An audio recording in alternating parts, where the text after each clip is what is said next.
JL, thank you for being on my show. I'm actually excited to talk to you for many reasons. One, the whole book business agent, all that stuff, but also it seems like you're all New York. Like you're all in on New York. Like you're Biggie and I'm Tupac. Meaning I was born in. I'm all LA. This is all I know. I visited New York, and I disagree with Biggie. I think New York is a great place to visit. I think LA is home. Now Yeah. you're gonna disagree. Um, Well, Go ahead. Were you born in New so York? no, I was just gonna say, like, I can definitely see, I think I can see the benefits of both. I have lots of friends who grew up here and then, moved. It's a variety of situations. Some people like moved to other states and, didn't have any siblings, grew up with a single mom in like like a tenement apartment in the East Village. And then like they moved to, Georgia. They got married, they had Hmm. kids, they had a completely different life than what they grew up with. And then others have stayed here. So, I mean, I can definitely see the benefit when I come out to California, which isn't very often. Like, I get it. Like, you guys have palm trees and you have vibe and it's chill and the sun is shining. And like, I get it's not, New York is kind of hardcore. Like, I find beauty in like the construction site that's happening over by the FDR Drive. Like I Right. am able to tune in and be like, this shit is so gnarly, but like I love it because like smokestacks and like it's a different vibe. But I also think it's what you get used to. Like I grew up Yes. here. Like I like it. I do like it. So JL Sturmer is Sturmer, that's me. Sturmer is the owner of Next Level Lit. She's previously worked as a literary agent at New Leaf, UTA, and the Donald Mass Agency, and she holds a BA from Columbia University. And we're talking about New York because she's a native New Yorker who loves her city more than ever. And I love this part. She's really excited about the creativity bubbling up post pandemic. It's like she's able to see the silver lining, which I love. And she loves park benches, preferably with coffee and a donut. Where do we begin? Well, I'm glad we started with New York. I actually, especially with the book business, because LA is more like TV film, Totally. and then New York is where books are at. So let's start with how you got into the book business. What made you create an agency and all of that. So, God, do you want to start with when did you first kind of fall in love with books, words, and did you stumble upon it, or was it something that happened, teenager, college, like way back in the day? I think that, well, I've always been English has always been my best subject. Let's just say Hmm. that. Like back in the day, I would say, school, reading, writing were things that I was definitely into, good at. I was always creative. I would say it's more about. It's not necessarily.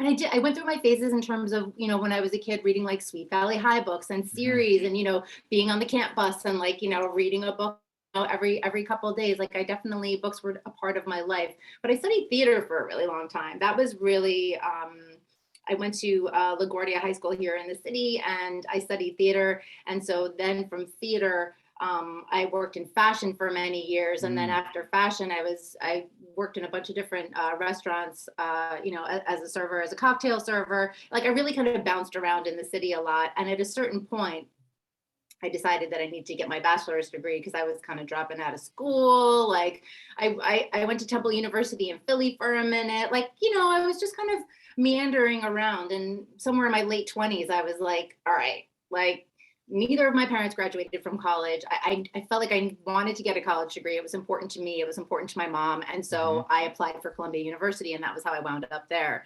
Um, and not, I'm trying to think like, What was Columbia like? it was like a culture shock for somebody that was a public school girl. Like I'm not a Hmm. private school person. I went to New Ah. York City public school just a couple of blocks away from where I live.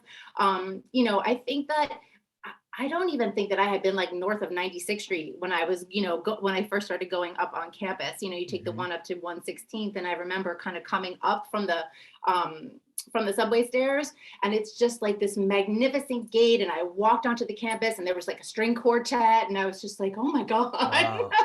like I felt inspired, and I did feel a little bit intimidated because I just, Yeah, of course. Ivy League university is very different from New York City public school. But what I say is like the 17, 18-year-old me was not ready for that. The Mm, 27, 28-year-old me, I had had a couple of jobs. I had got, I had lived some of my life. And so I think I was bringing something else, to the table. I went to the School of General Studies, which is for non-traditional students. So you take classes with kids who are like Columbia College, et cetera, but you have your own school that really kind of caters to the needs of people who, are there for non-traditional, have had non-traditional lifestyles. So that was me.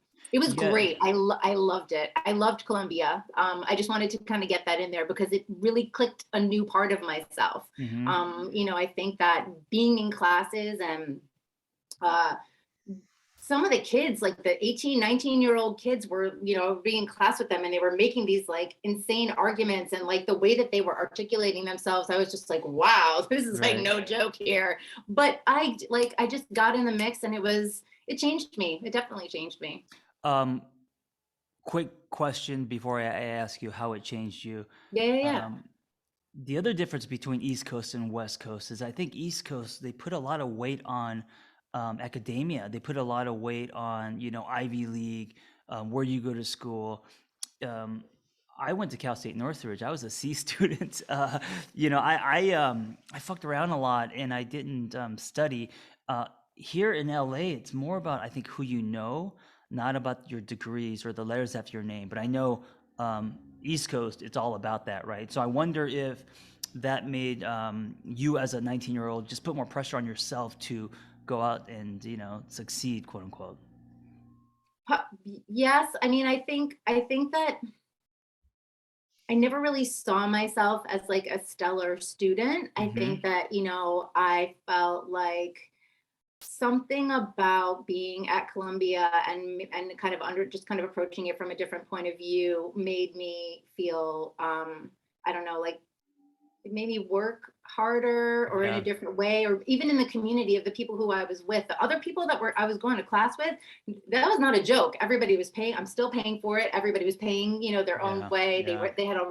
They had re-engaged from a place of understanding life in a different way. So I think that the focus and the energy was different. And that to Mm. me, as far as community is concerned, was beneficial in terms of, kind of focusing myself.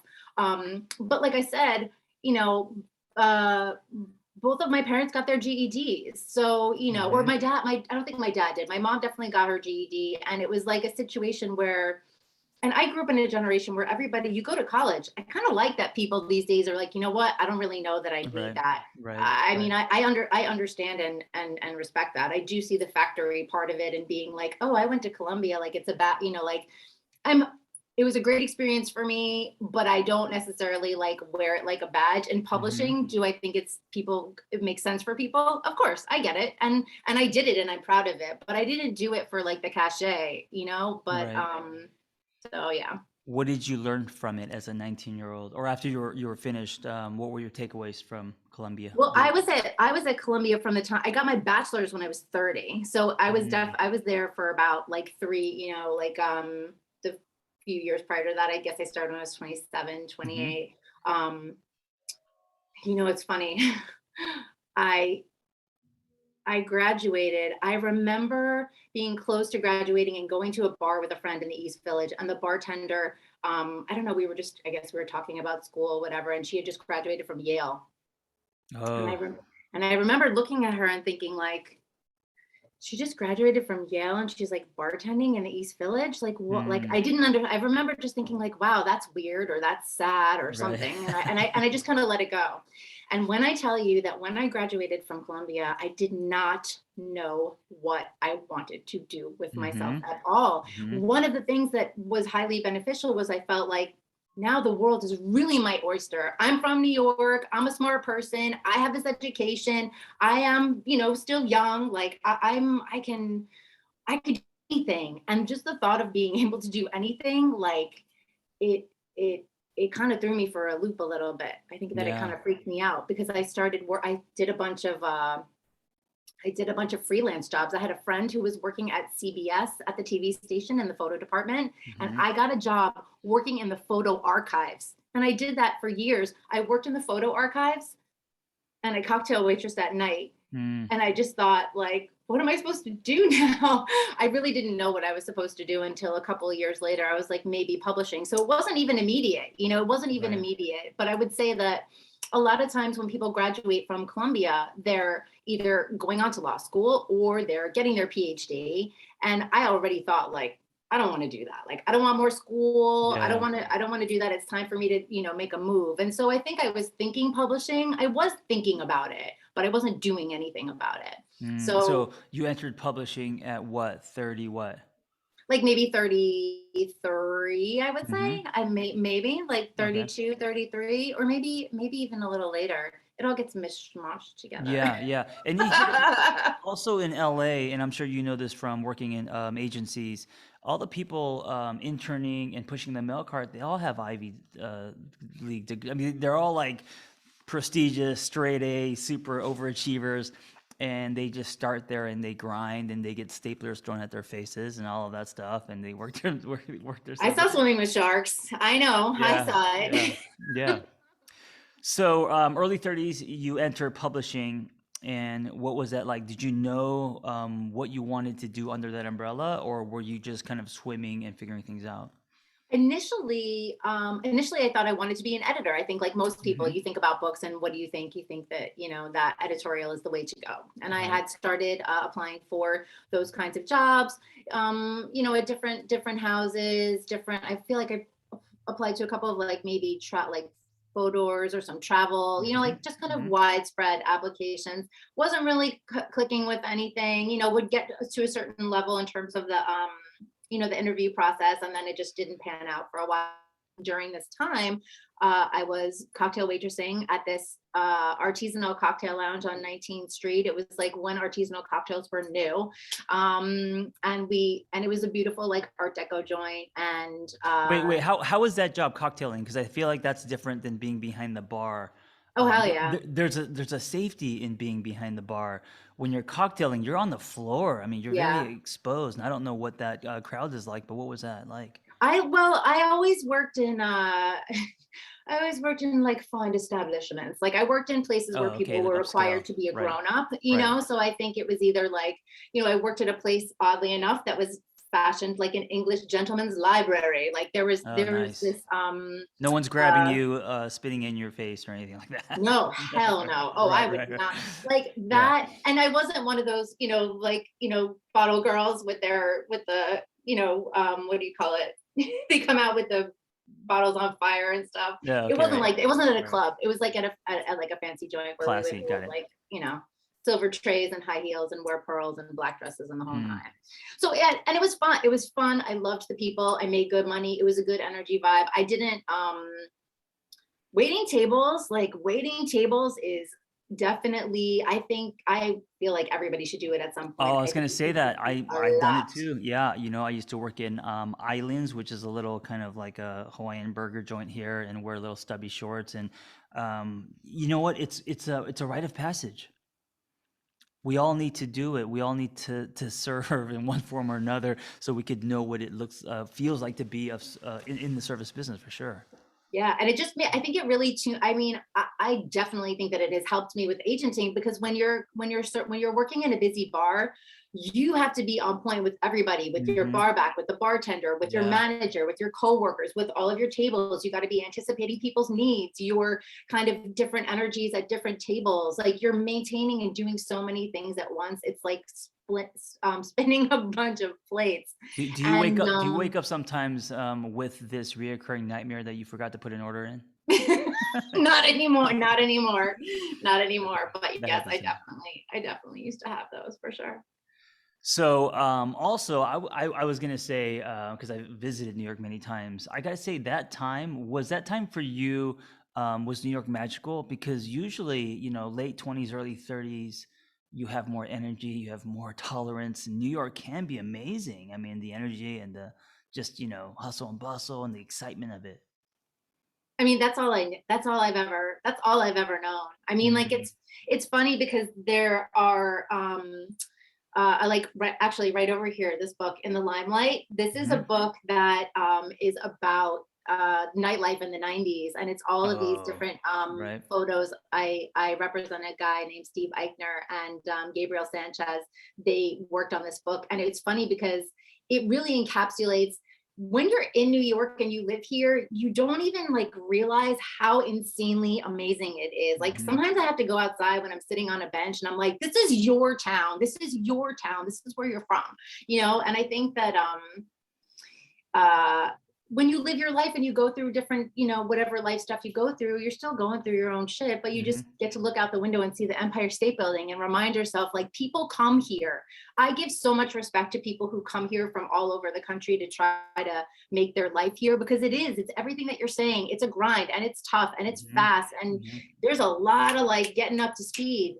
But I'm thankful because I just like I do that autopilot, But how would I be in LA? I don't drive. I would be like a shit show in LA. Yeah, I would say I would New be, York. like, New York definitely forms you, right? yes. Yeah, it's like Yes. life school. For this life, for living here, Yeah, Yeah. yeah. So, publishing, you thought you wanted to be an editor. That's not what you Yeah. wanted to do. And then what was the pivot? So that the reason that I was talking about working at that bar is because Donald Moss came into the bar. I didn't Mm, know who he was, but he came in with his wife at the time. They had just gotten married. They sat in a section. There were always like these juices where the couples would sit and people who were on dates, and they were sitting in my section, and they were super sweet, and we talked a lot about, and that's what I would do, is talk about like, oh, what kind of cocktail are you looking for? What do you mhm, normally drink? It was like a whole conversation. So we were chatting, and at a certain point, maybe towards the end of the evening, or maybe even in the middle of the night, he looks up at me and he says, are you a writer? And I mm, said, No. I said, I can write, but I'm not a writer. And he said, well, if you ever write anything, here's my card. Please, like, I would want to, if you ever write anything, I would like to read it. Here's my mm, card. And I looked at his card and it said Donald Moss, literary agent. And I didn't even know that a literary agent was a thing. And I looked right. at it and I thought, that's what I'm supposed to be doing. That feels so much more like my energy than being an editor. And I just Mhm, didn't even know that it was an option. And oddly enough, like I even skipped over, nobody, I didn't think, oh, I should write a book. A literary agent is interested in me. Like that's what you would think, right? If right, somebody right. hands you a card and says I'm a literary agent, you might be like, you better get started writing that book. But I wasn't even thinking that. I was just thinking, I want to work in publishing. I Mhm, feel like maybe it's not editorial. This feels like a good kind of fit for my personality, because when I was working in the theater, when I was doing theater, I was selling myself as an actress. Then when I was working in fashion, I worked in a multi-line showroom. So I was essentially doing the same thing that I do with authors now, I was doing with designers. So mhm, if you owned a boutique or something, you would come in, I would pull out the rolling racks, I would merchandise the line, I would write up your order. I worked all the trade shows and stuff like BEA. So, the art and commerce sales kind of energy, and finding cool things and matching people together and being interested in a lot of different stuff, that made sense to me. So So that that was business my card, that that was was my like, in. yeah, that was the nod from the universe. That was the Thank you. universe saying, "Hey, this way." Yeah, totally. Absolutely. It's funny. I definitely think in that way, but I never really thought about that moment like that. But that is definitely what happened. So I sent an email, I think maybe, the next day or 2 days later. It was a very long, effusive email. I'm sure if I could see it now, I would edit it. But it was basically like, I'm looking for a gig in publishing. It was, so great to meet you. If you or anyone you know is looking for like an Mhm. intern or entry level, whatever. And then I didn't hear from him for 6 months. And I just kind Oh of my like, it god. was, but you know what? 6 It was, months? yeah, but you know what? I got to tell you, like, maybe this is because it's so long ago and like I am wherever I am now. But I think even then I was like, let's just put it out and keep it moving. You got to keep it Yeah, moving. You yeah. can know what you want. You can be excited about it. You can put it out into the universe. And then, I'm sure I followed up once or twice, but then I saw him. He came back 6 months later. He didn't just call me. He came back, sat with his wife in the Mm, same place. I remembered what they had as a cocktail, and we were chatting, and I didn't even bring it up. I was just like, oh, nice to see you, whatever. Like, I wasn't even going to be like, did you get my email? And how come Mhm. you never called me? Like, like, so he, towards the end of the time that they were having cocktails, he was like, so I can't make this decision on my own because I have colleagues that I need to, run it by, but would you like to come and see, interview for an intern position? Mhm. And, uh, and I'm like in my early 30s, and I was like, hell yeah, intern position, I'm there. And that was how I started working. And I was cocktailing at night, and I was interning during the day, and it was, like going to the post office and, reading all the queries in the slush pile and Mm. learning about contracts and just, whatever Training an intern does, training day. training stuff. And then I got a gig there. Then Don hired me, and I started agenting there, and then I moved on from there. But it So was a great experience. that was the foundation. That was kind of like your ticket into your hero's journey and the kind of the beginning for you, right? The first domino. So after that, now you know the ropes. It seems like in learning from there. Now, where did the universe throw you next? What was next for you after that? Well, I was knowing that I wanted to sign not a lot of nonfiction clients Hmm. because Don Moss was known for a lot of sci-fi fantasy, and it Mm. was a great learning, place to learn. But I didn't necessarily rep the same kind of stuff, and he was very encouraging to rep the things that I was genuinely excited about, which I appreciated. Right. And I quickly learned that, if you're a nonfiction author and you don't have a platform, I can't sell it. Like, people got to have some kind of platform. And this Yeah, was a and while ago. is that kind of new, or is that because I mean the book business is very such a I don't know how to say this. Um, when it comes to the book business and technology, it kind of feels like oil and water. And I wonder at what point they said, okay, we're only going to buy books from people who have followings or who are active on social media, right? That kind of platform, right? I mean, obviously a TV show, radio show, stuff like that. But it wasn't like that all the time. It seems like that's more of a recent in the last, I don't know, 5, 6 years or no?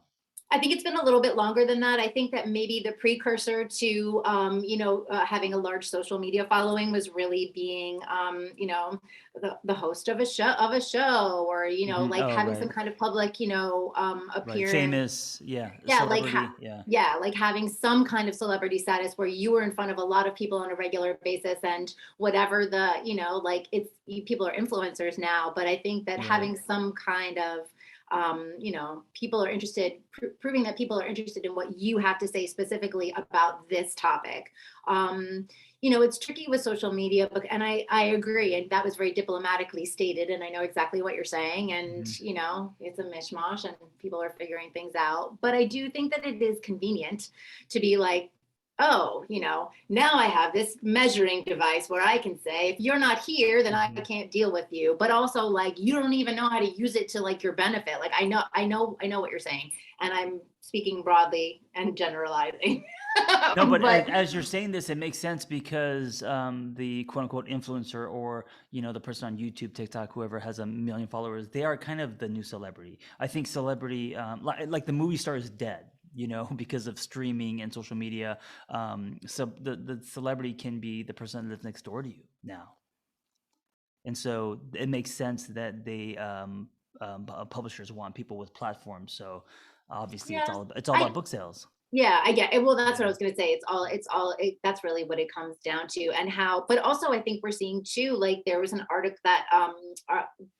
about Billie Eilish in the New York Times, like, a couple of months ago, about how, like, just because you have a bunch of followers, the dedication that it takes, like, liking something or listening to Oh, something is, yeah. like, quick and Yeah. easy and free. But for Right. somebody to, like, pre-order a book and buy a book Yeah. and read a book and review a book, like, there's a lot of work that goes into Right. being, like, a reader. And I think that authors have to ask so much of their readers as well, because it's even, like, the more positive reviews you have on, Amazon and Goodreads, like, it's a lot of outsourcing the responsibility, these days. But the thing is that if somebody can do it, then that's setting the standards for everybody else. Be like, so, John can do Right. it. If John can do it, why can't you do it? And Yeah. people and the publishers are going to want to work with people that are kind of like, turnkey situation. Like, Yeah, that makes complete sense, it especially makes coming from a total girl. sense. Yeah. So Yeah. I like what you just said. I want to highlight it real quick. It's not Yeah. about how many followers you have. It's about your ability to convert, right?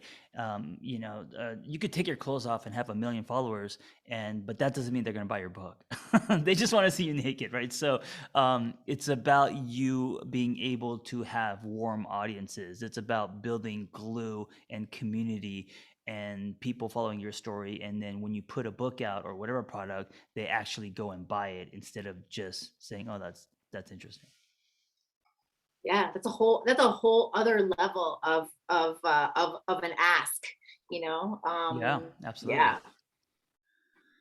Okay, so what was next for you? Then did you go from Oh, Donald so to? that so I went to a conference. I went to the Pacific Northwest Writers Conference, which was really Mhm. cool. Conferences are so much fun, especially when you're just, getting started.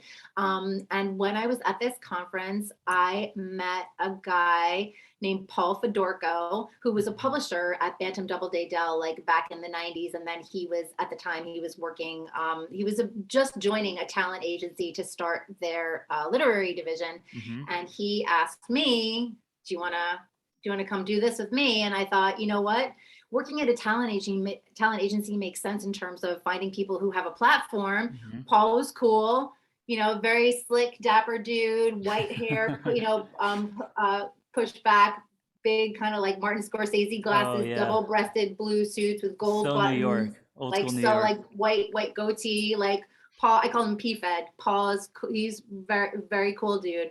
Um, and so I went with him to the name of the agency at the time was NS Beanstalk, and they were the only and the biggest talent agency representing on-air news talent. Mm. So any news anchors, reporters, whoever you saw, like they found that market, they grew that market, and that was where I had started in terms of being at a talent agency. And I remember when I was there, like one of the first books that I did was like about extreme weather because they represented a meteorologist. And I was like, yes, like a meteorologist writing about the science of weather. I can sell this book. Like I was able to kind of put it together like that, and it felt good.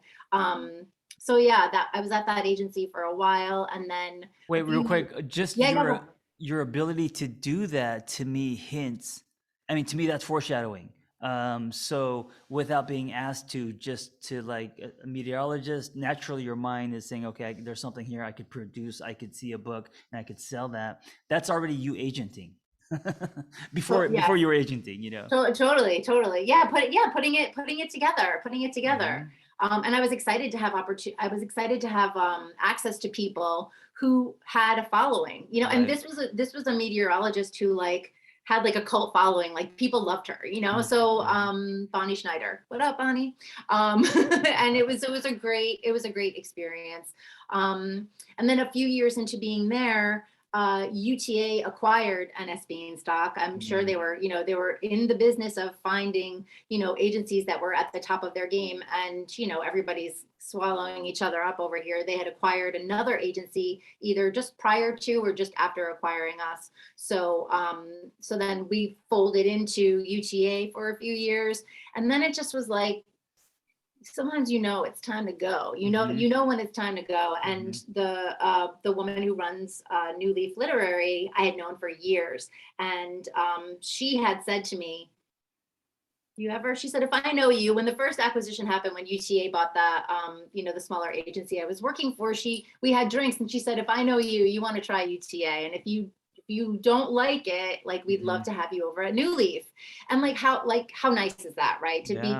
to have an established relationship with somebody, to be in what feels like uncharted territory, like things were fine and then they were different. About mergers, Yeah. everyone tells you that everything's fine, and it's kind of like, is it fine though? Well, also UTA, CAA, what is it? WME. WME, these big agencies.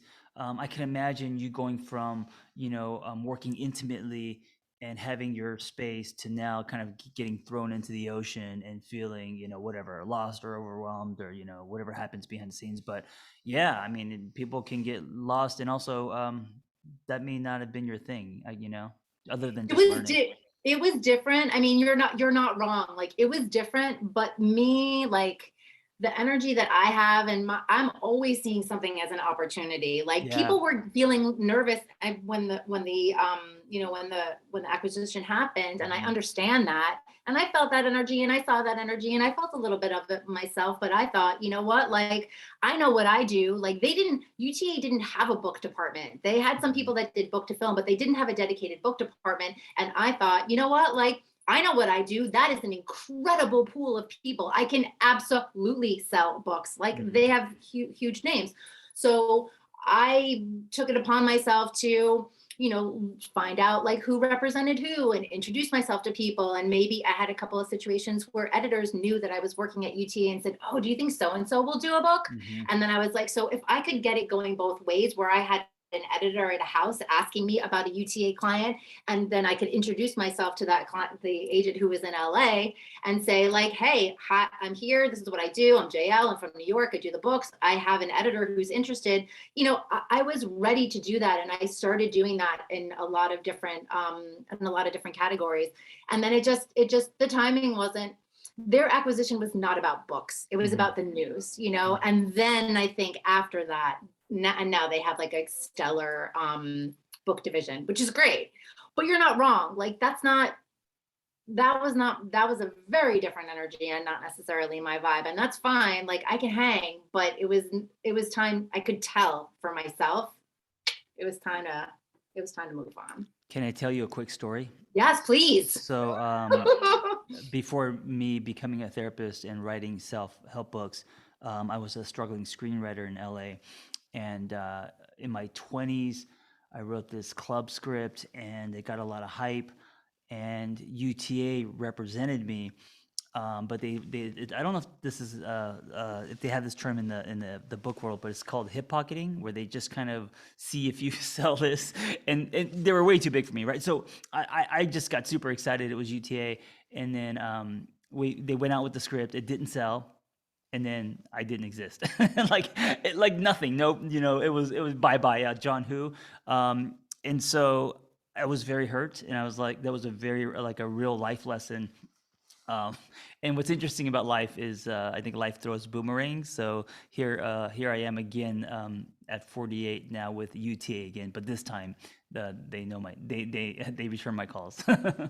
Yeah, I But mean, yeah, that's a great. I love that. That's a great story, and I think yeah. it's validating, and I think it makes sense just in terms of like, yeah, timing is everything, and understanding like how an operation works. You know what I Hmm. mean? And not Hmm. taking shit personally. That's how they work. They obviously get things done. Like I'm not, like that. That you have to know where you fit. You have to know your lane. You have to be comfortable. You have to know what your specialty is. It was not as much. I, I'm reticent to say this because it is at the core of my being, but also like I'm a developer, but also like I need people that are a little bit more ready to go. You know what I Right, mean? right, Like that right. that's part of my journey too, is that, the creative side of me definitely sees a kernel and a nugget in people. Hmm. And in some ways, I'm appreciative of the standards that publishing has because it helps me say to you, this is what you need to do in order for me to be able to help you to get to the next level. No pun intended. Yeah, yeah, which is, yeah, but But that's the I truth. I appreciate that honesty, and I think all writers do. Instead of feeling led on, that you're saying, "Hey, here's what I see in you, and here's what you need to do." Even if it's like grow your social media platform or whatever it is, then I could do something with you. But that blunt honesty, and it's like that with dating. It's like if you date someone do they like me? Do they not like me? They're just doing this "I love you" get away. But if they're like, "Hey, here's the deal. I think you're great, but whatever. Right now, we're not a good fit." That honesty, there's a responsibility to that, and I'm glad that you are blunt in that way. Yeah. But anyway, the lesson here, at least for me as a writer, was sometimes it's better. I would say not sometimes, but all the times, it's better to be within maybe a smaller, more boutique agent where you're not going to get lost, instead of going for some big name and you're not ready for them yet. Yeah, and you're Yeah. not, and you got to know what you're comfortable with. You got to know what works for you, where you're kind of at in your head, in your career, in your Yeah. life, how you work. Yeah. And it's not that small boutique agencies can't make like, big six and seven figure deals like Yeah. that. Like like the Absolutely. money is there. It's really about the relationships and like Hmm. what do you need? What's your strategy? Yeah. Yeah. So now you're at next level, Yes. or right, or new leaf. I'm here. I created it. I did it. It's happening. Well, no, no, no, no. Before next level, you're at new leaf. Yes, I was a new leaf. I know where Yeah. it's next new leaf and next level. Yeah. I Yeah. know it's I very got to, I similar. switched it. It's so funny though, because when the name came to me and I was like, oh man, it kind of like new leaf, next level, like it kind of sounds the same, but it came to me after a meditation and I couldn't let it go Mm. because Ooh. because there was a lot of meaning in it, for me in terms of like what it means for my clients, what it means for me and where we are in our lives and what it is that we're trying to do. Like I tried to think of another name and then I was just like, this shit fits. Like it Yeah. really, it's very meaningful to me. So I stuck with it. But yes, as you were saying, I went over to New Leaf when What was your experience like at New Leaf? And obviously more learning, more adjusting. totally, Yeah. totally. Aren't we always like that's Hmm. all always.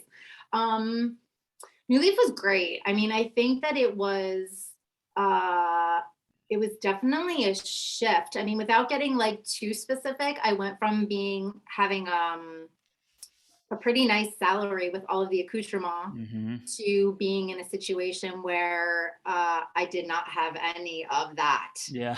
And Sink or swim, right? Go. yeah, You got to earn everything. absolutely. And I think that people say like, oh, if I knew how hard it was going to be, or da da da da Hmm. da. Like, I don't know. Like, it was definitely a different. You have to cultivate a different kind of energy, right? You have if you're when you're working at a larger agency and you get a salary, you're working within the pool. Like, yes, I brought my own people, but there's a certain company vibe that you're a part of it. Like you work for the company. And then when you're more of like an independent contractor, nobody is handing you anything. You got to get Hmm. out there and you got to find people and you have to Right. connect with people and you have to bring those clients in. And I mean, it's not easy. It's not easy, but I Yeah. think It's that a lot of hustling. it's a lot. It's a lot. But I think that, I found it to be very um like invigorating and you got to get real with yourself if you're doing Hmm. something. If Hmm. I was basically an entrepreneur, like what I'm doing now at next level is really not that different from what I was doing at New Leaf. Right.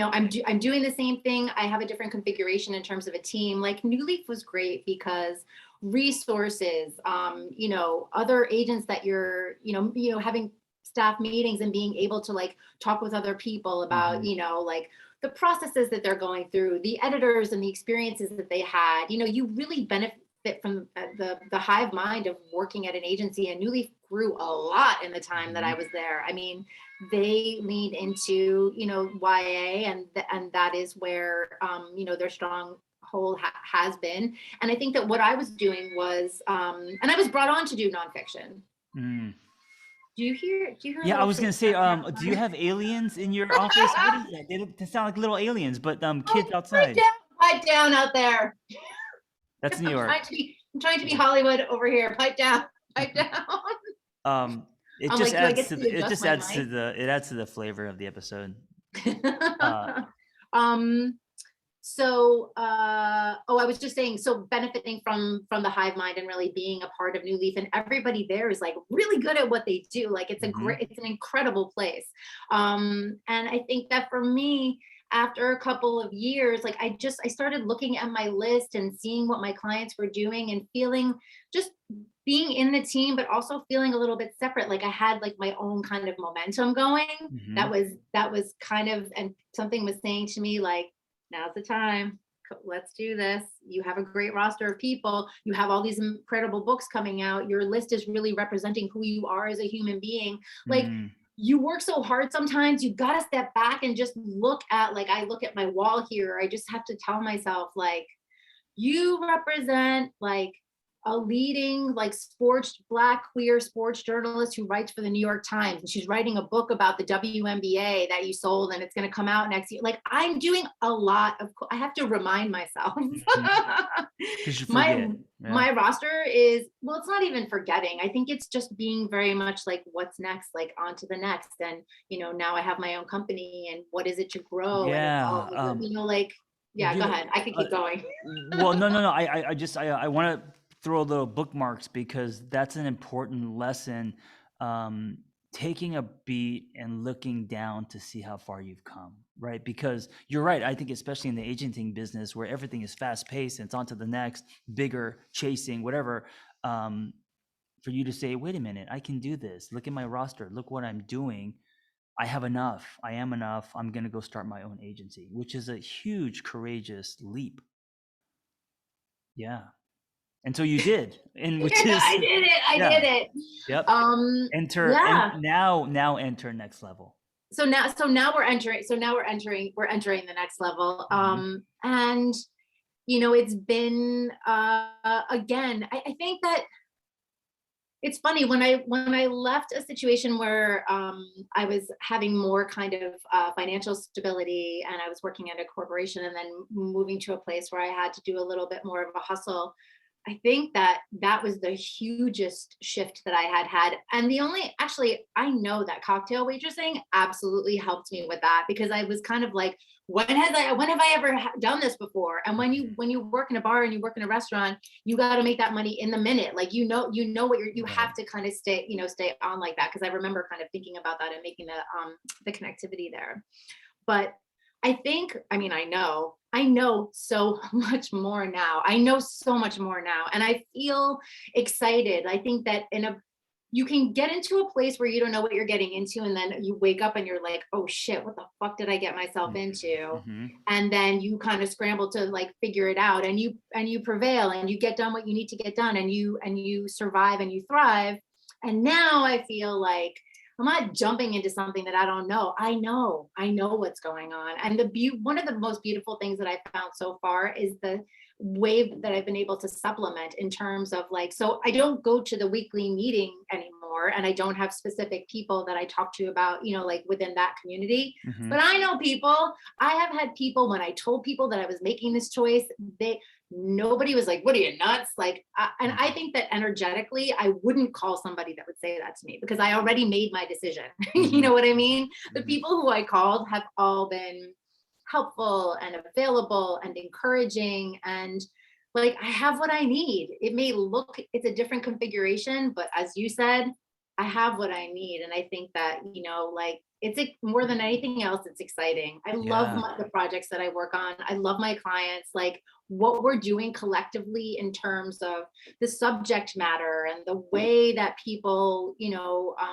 fiction, nonfiction, romance, serious journalism, photography, like all the things that make me excited. I see that in my clients, and I'm like, let's do this. So that's where we're at right now. Okay, another bookmark. Do it.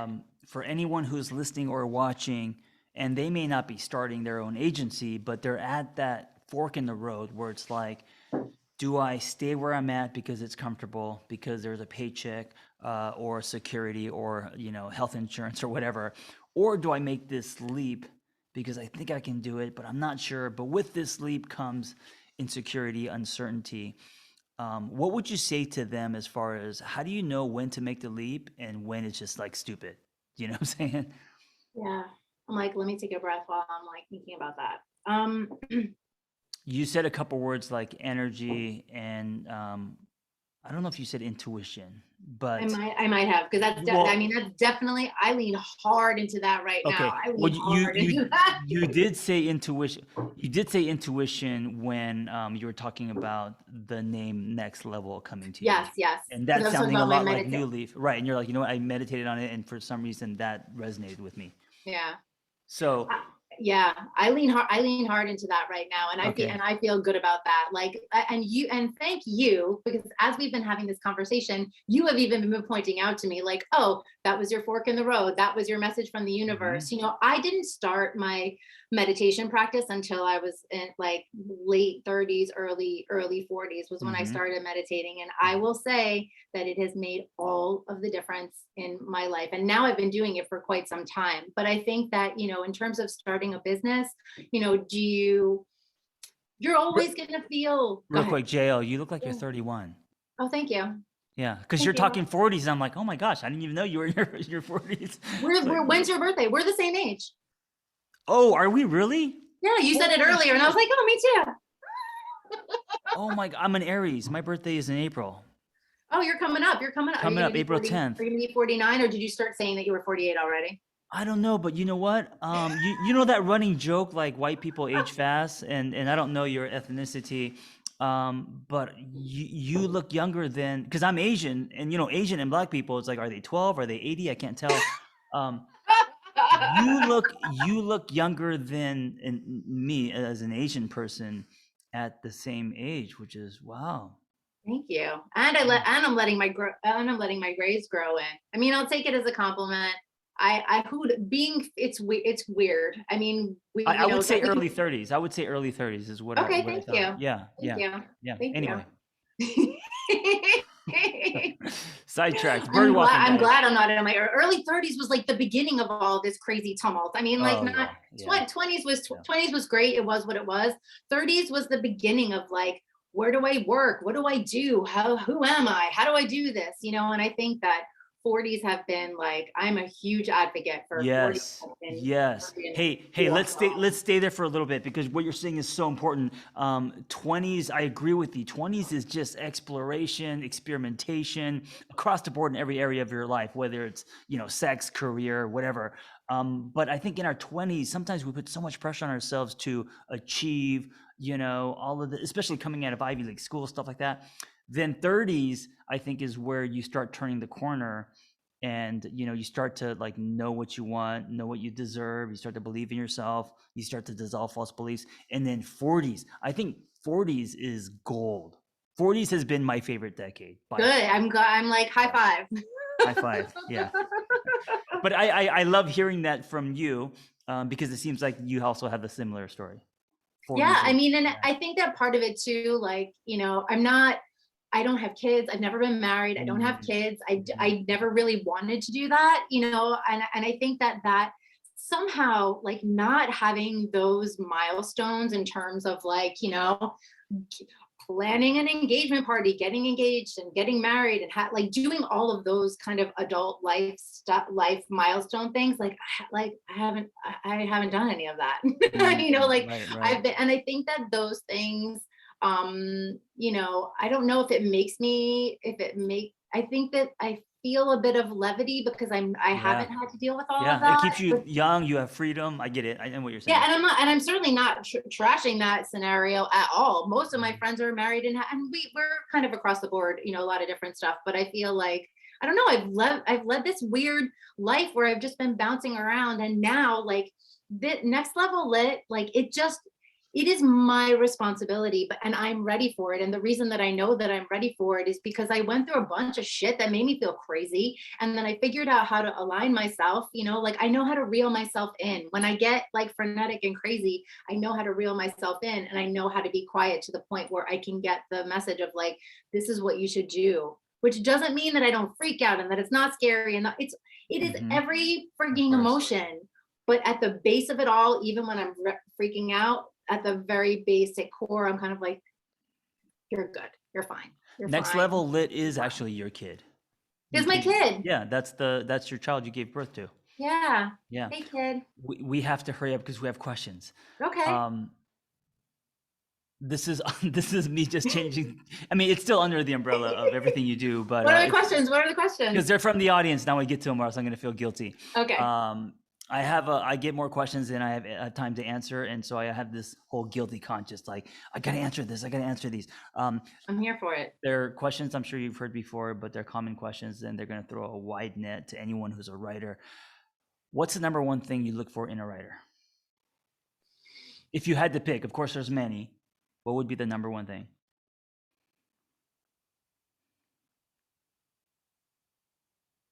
Oh, she's meditating. I love this. I'm not. I'm Thinking. thinking of so many things. It's hard for me to say one. Because I want to say enthusiasm and a positive attitude. We have to have a Mm, positive attitude. mm. We I have to have a positive attitude. I love that you said something that has nothing to do with writing, Because which it's is so because this is so much more than writing. Oh yes, my yes, God. This yes, this is a journey, my friends. yes. Thick skin. You need thick skin. You're not going to Yes. survive this if you Yes, don't have thick absolutely. skin. Question two. There's only three questions, Okay. just because of time. Question Okay. two. What's the hardest thing about agenting? About your job and your career? What's the hardest thing about doing it?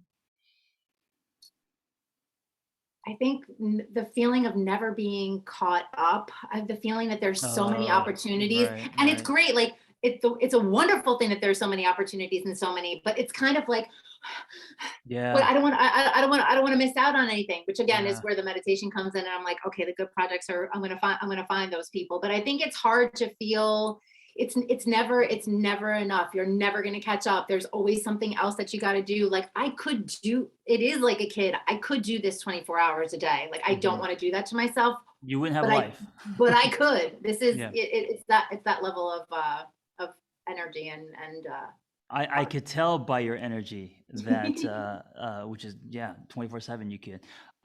Last question. What's the greatest misconception about the book business and making a career as an author, would you say? She's channeling. I love this. I'm just it's a Taking a hard beat. question. What's the biggest misconception? What people don't know, like if you were to pull the curtain back and say, hey, this is what it's really like. And I know you think this, but this is what's really like. What would that be? I think that there are people that really do care.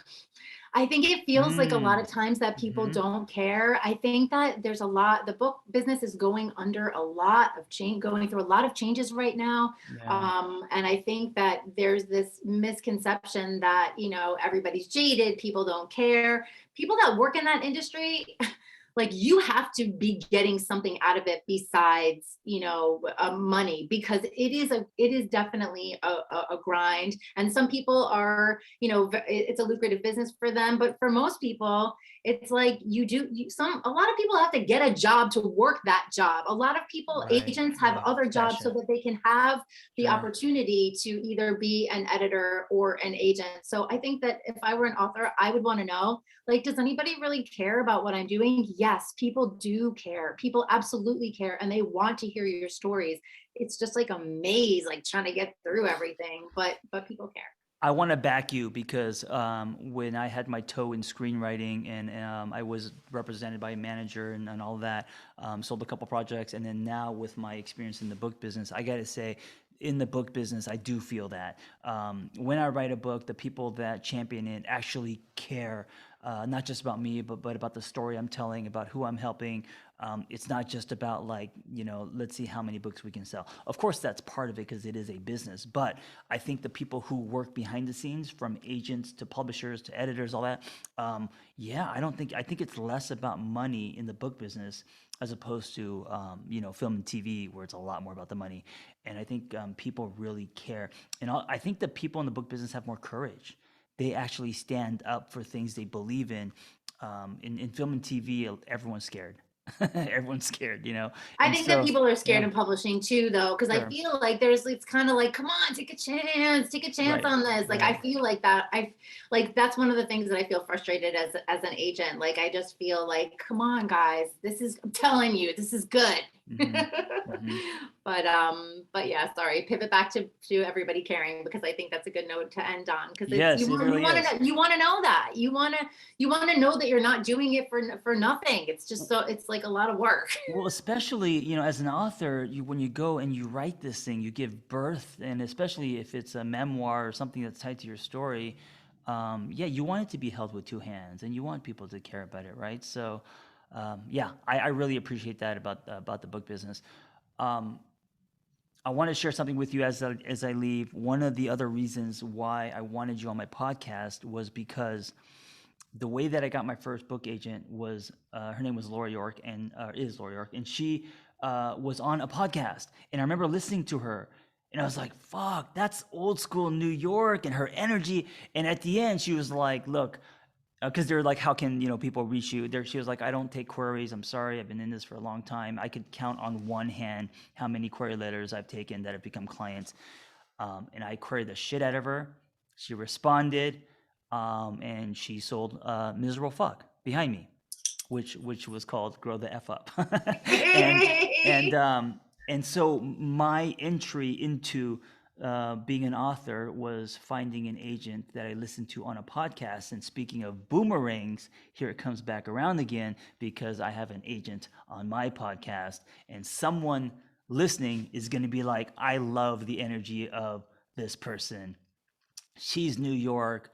She's like, oh yeah, she has her own agency now. She has balls. She has whatever. And so I don't want people to storm you with emails and stuff, but if I can make a connection in some way, I think that's gonna. It's full circle. It's universal. Yeah, totally. I mean, and I think thank you for sharing that. I think that that's what being in the mix, like people, you're not going to connect with everybody. The timing may not be right. It may, but it's good to be in the mix, because you never know what's going to come around again. And it just makes it easier for you. If you get stuck on everything that goes wrong, oh my God, you'll never get anywhere. You got to let it go, and you got to keep it moving. And being in the mix, like if people send queries and like, yeah, I'm open, I'm here.